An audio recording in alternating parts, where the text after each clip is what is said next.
जय सिया राम, जय सिया राम। आप सभी को प्रणाम। जैसा कि श्रृंखला चल रही है, मेरे राम सबके राम। यहाँ मेरे राम से मतलब राम नाम से है। वो सबके हैं, वो सबके हृदय में विराजमान है आत्मा के रूप में। वही राम है, वही राम नाम है, जिसका न रूप है, न रंग है, न आकार है, न प्रकार है, अनुभूति की चीज है और सबके हृदय में विराजमान है। अब राम नाम को विस्तार देते हुए हम जानने की कोशिश करेंगे कि वर्तमान समय में जो वर्तमान समय है, वर्तमान समय का जो भौतिकता का भागम भाग है, उसमें राम नाम कैसे सहायक है हमारे लिए। सबसे बड़ी चिंता वर्तमान समय में हर आदमी की है भय, अनजाना सा भय, और उस भय से उत्पन्न दुख। बीमार हुए नहीं, बीमारी का भय, बीमार हुए नहीं, बीमारी का भय, और उस भय से दुख का सृजन करना। तो भय कहां से आता है? मनुष्य के जीवन की सबसे बड़ी जो वेदना है वो भय है, अनजाना सा भय है। कोई उसके हाथ पैर नहीं है, अगल बगल नहीं है आपके, लेकिन फिर भी भयभीत हैं आप। जिस अवस्था में हैं उस अवस्था में भयभीत हैं आप, अपनी कल्पनाओं से, अपनी परिकल्पनाओं से, क्योंकि आधार नहीं है, कोई आधार ही नहीं है कि जिस नींव पे आप खड़े हैं, जिस भवन पे आप खड़े हैं, उसके आधार के बारे में पता ही आपको नहीं है, उस भवन के बारे में पता ही आपको नहीं है। उस भवन से मेरा मतलब मानव शरीर से है, ह्यूमन बॉडी से है। मैं किसी बिल्डिंग से और कोठी से बात नहीं कह रहा हूं। जब पता ही नहीं है आपको अपने भवन के बारे में, तो भय तो होगा ही। और भय का निराकरण क्या है? तो राम नाम का जप है। राम नाम का जप करते ही भय से आप मुक्त हो जाएंगे, और जैसे ही भय से मुक्त होंगे, उन दुखों से मुक्त हो जाएंगे, क्योंकि अपने कल्पना कर लिया है भय का।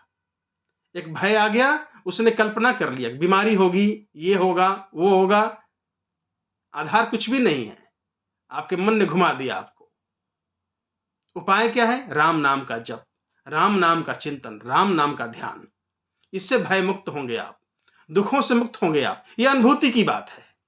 कोई यहाँ आपको उपदेशक बन के कोई बात नहीं हो रही है कि मैं उपदेश दे रहा हूं, आप सुनिए इसको, और सुनने के लिए आप मजबूर हैं, ऐसी बात भी नहीं है। आप करिए और देखिए।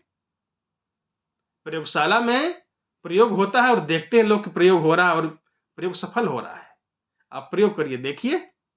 राम नाम की महिमा है, राम नाम का ये विशेषता है, लोगों ने किया है और पाया है। पायो जी मैंने राम रतन धन पायो। कृष्ण की उपासना करने वाले भी जब धन पाते हैं, जब खजाना पाते हैं, तो राम नाम का ही पाते हैं। मेरा तो गिरधर गोपाल दूसरों न कोई, उसने भी अंत में कहा कि पायो जी मैंने राम रतन धन पायो।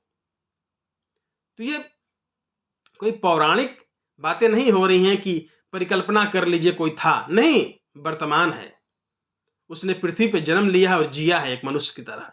उसने वेदना सही है, समाज के तिरस्कार भी सहे हैं, समाज के उपहास भी सहे हैं। अपनों ने उपहास उड़ाया है, अपनों ने तिरस्कार दिया है, अपनों ने हत्या का प्रयास किया है, उसके बाद भी जो मिला, राम रतन धन पायो।